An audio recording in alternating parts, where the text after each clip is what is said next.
Hey everybody, it's Lauren from It's the Kellys, and this is your go-to channel for preparing for a trip. Typically, we do reviews on luggage and travel essentials, and I also do packing videos to help you pack carry-on only. But because I'm such a well-traveled person, I give you guys a lot of tips on preparing for your trip, especially for beginners. Whether you are brand new to traveling, brand new to international traveling, or if you just haven't flown for a while and are a little bit nervous. So today I am going to be taking you through everything step by step, arriving at the airport and going through security before going to your gate and flying to your destination. I'm also going to talk about how that may differ if you have pre-check or global entry, how that may differ if you are starting in a foreign country and heading home, and then I'm going to go ahead and answer a lot of frequently asked questions that I hear all the time. I do have an older video where I did the do's and don'ts of going through TSA, and I'm going to go ahead and link it right here and down below so that you can get even more information. So if you're a beginner, I highly suggest watching this one and that one to help prepare for your trip. So first, let me start by saying if we are traveling within the US, there are always going to be 2 different lines or sometimes 3. You are going to have the typical TSA security line, a pre-check line, and there is going to be a line called clear, which is an even more exclusive line than the TSA pre-check. Now, chances are, if you're a beginner, you're going to be in the regular line, and that is what we are going to go over today. But I want to talk about clear and pre-check real quick, just in case it's something that you're interested in. So basically, TSA pre-check for US citizens is something that is kind of like a government membership club, meaning that you have applied, interviewed, and you have therefore been approved to become a trusted traveler so that you can go through the security lines with ease.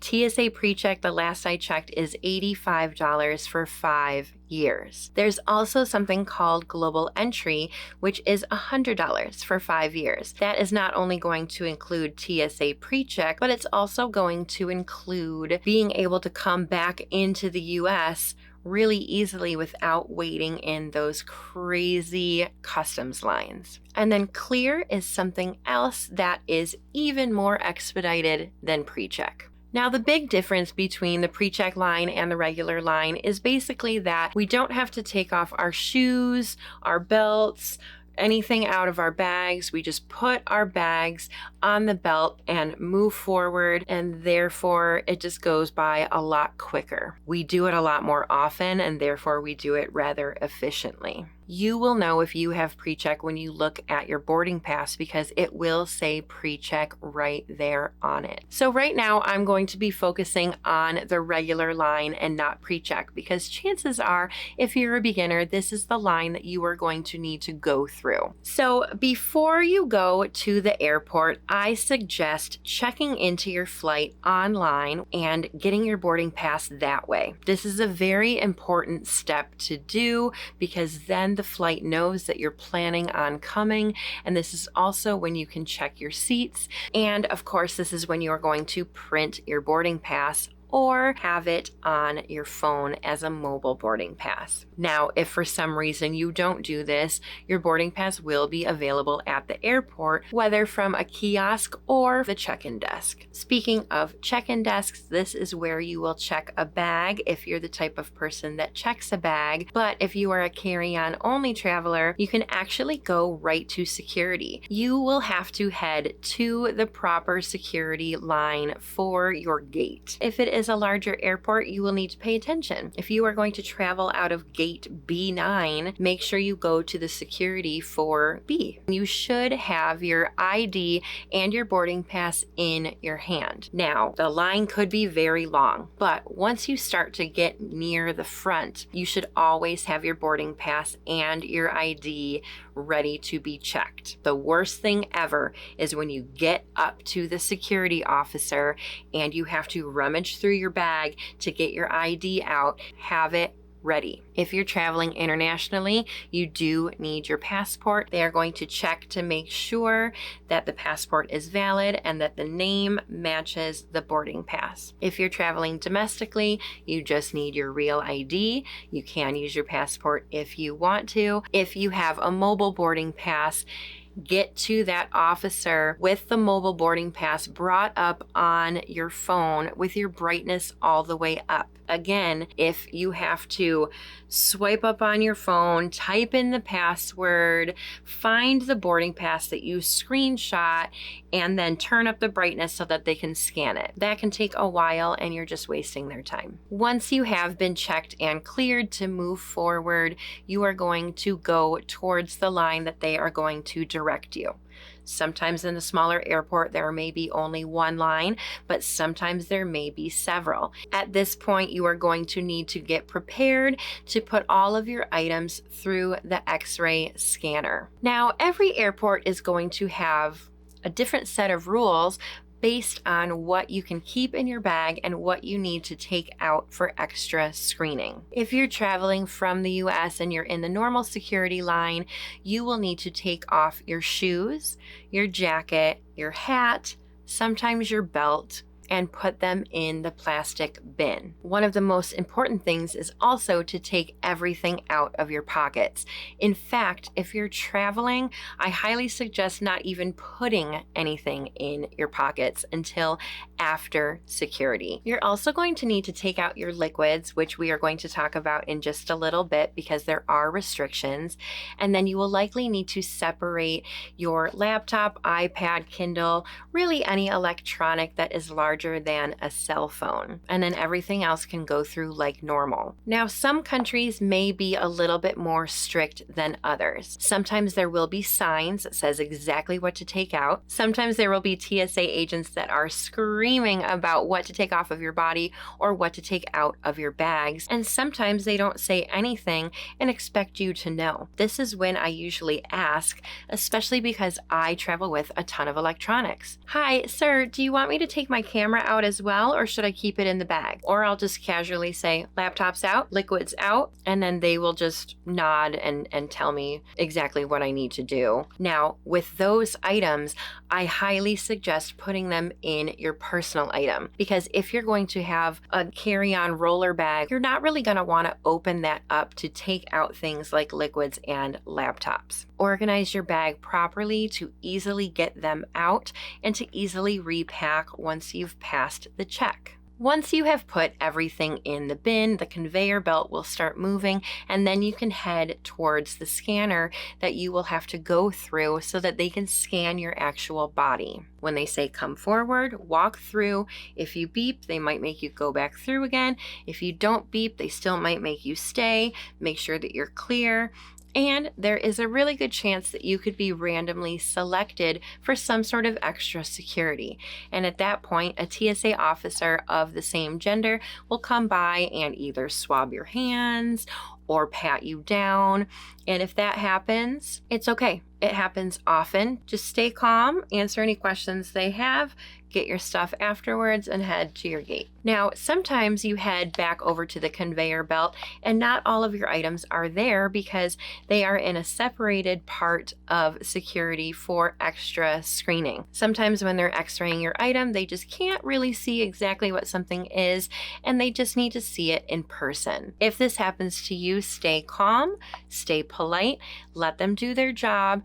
You will get your stuff back. And if you're upset because you're in a hurry, then maybe you should have gotten to the airport just a little bit earlier. As a beginner, one of the things that every single experienced traveler is going to want me to tell you is that as soon as your stuff goes through that scanner and is sitting there in the bin, get your stuff in your bin and move over to the side tables to repack your stuff. Don't just stand there when there's 8 to 10 of you waiting for your stuff to lace your shoes back up and put your belt back on and put everything back in your bag.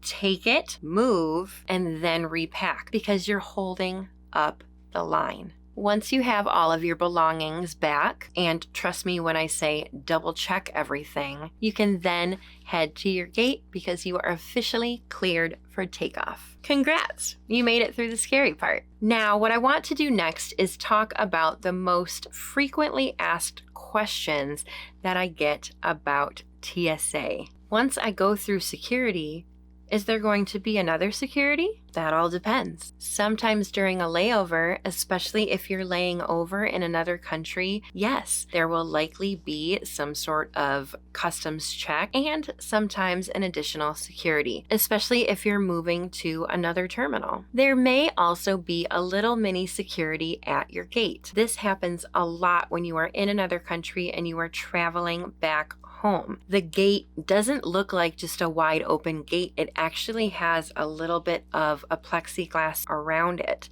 And this is why I always say go right to your gate just in case. Because if there's extra security at your gate, sometimes they're just going to make you line up to check your passport and ask you a bunch of simple questions. And sometimes they might make you do an extra security bag check. And at this point, you will get a sticker usually on your boarding pass or on your passport to say that you have passed. Once you have passed, sometimes you're not allowed back out of the gate and you have to stay there. Go to the bathroom, get all your souvenirs and drinks and snacks and everything you need before doing that, but allow yourself the extra time. What is allowed liquids-wise? The classic liquids rule, they call it 311 because it's really easy for you to remember. You're going to need one quart sized plastic bag that is able to hold liquids that are 3.4 ounces or less. 3 is a little easier to remember than 3.4. Or you can simply remember 100 milliliters. Now, this has been a rule for a really long time now,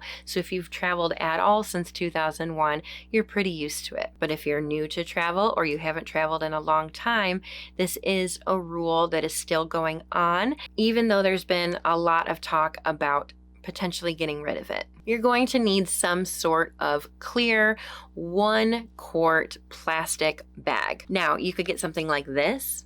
You could use something like this. Or sometimes different airports require you to use their specific bag that they will provide you while you are waiting in line at security.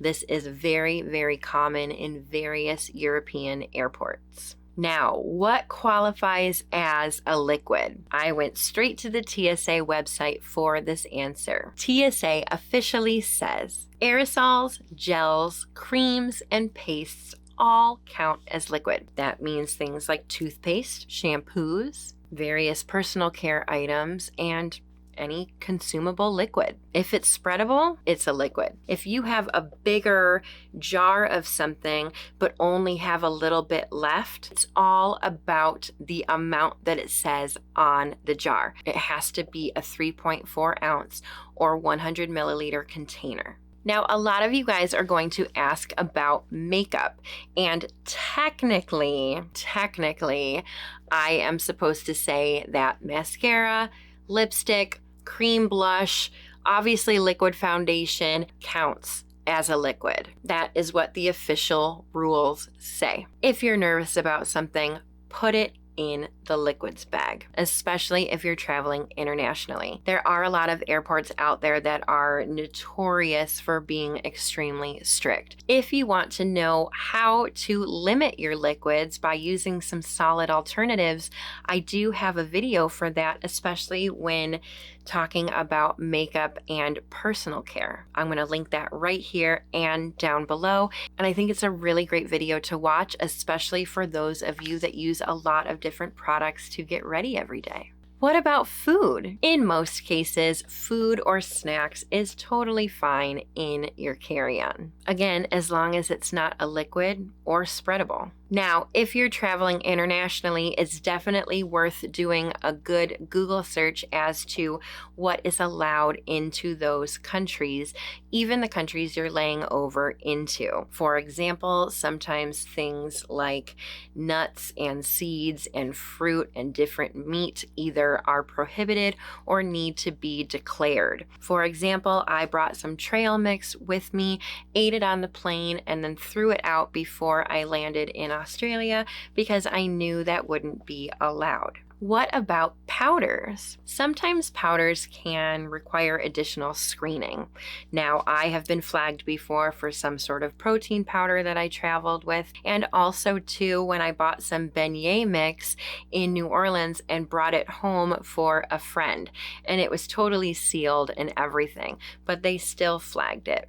And that's okay. They're just trying to keep you safe. So really labeling these things can help, and just be prepared if you're traveling with them that you might have additional screening. How early should I arrive to the airport before my departure? So the time that you need to arrive is going to depend on a lot of different things. Basically, my rule of thumb is if you're traveling internationally, get there 3 hours before, and if you're traveling domestically, 2 hours is usually fine. But if you check a bag or need a boarding pass, add an extra hour onto that. You do not want to be running through the airport or miss your flight. International flights are usually bigger planes, meaning they take a lot longer to board. So if your flight is at 2 p.m., it's likely going to start boarding at 1. However, if you're domestic and your flight leaves at 2 p.m., you might just be boarding at 1:30. Now, if I am at an international airport, especially a huge one, I like to get there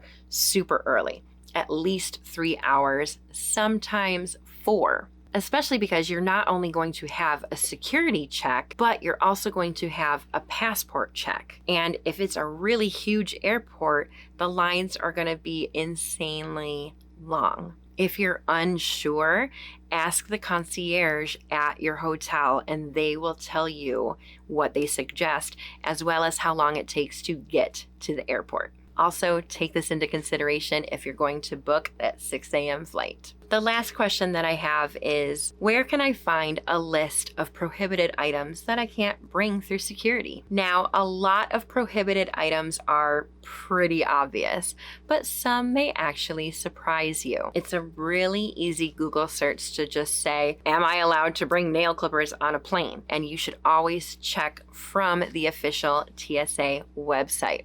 Don't just ask a friend that's traveled before. One thing that is really helpful and actually kind of entertaining is asking TSA themselves. They have a really fun, entertaining, and very interactive Twitter account where you can tag them and ask any question, and they will answer it and sometimes have a pretty funny answer. You can also directly DM them and they will help. All right, guys, I hope that helped you out today. Again, if you are a beginner, enjoy your journey. Ask down below if you have any more questions. But the biggest things you need to just remember, follow the rules, keep your bag organized, and move as efficiently and therefore as quickly as possible. Thank you guys so much for watching. Please subscribe to our channel and follow us on Instagram for even more tips for travel, packing advice, and reviews of travel essentials. I'll see you guys in the next video. Happy travels. Bye.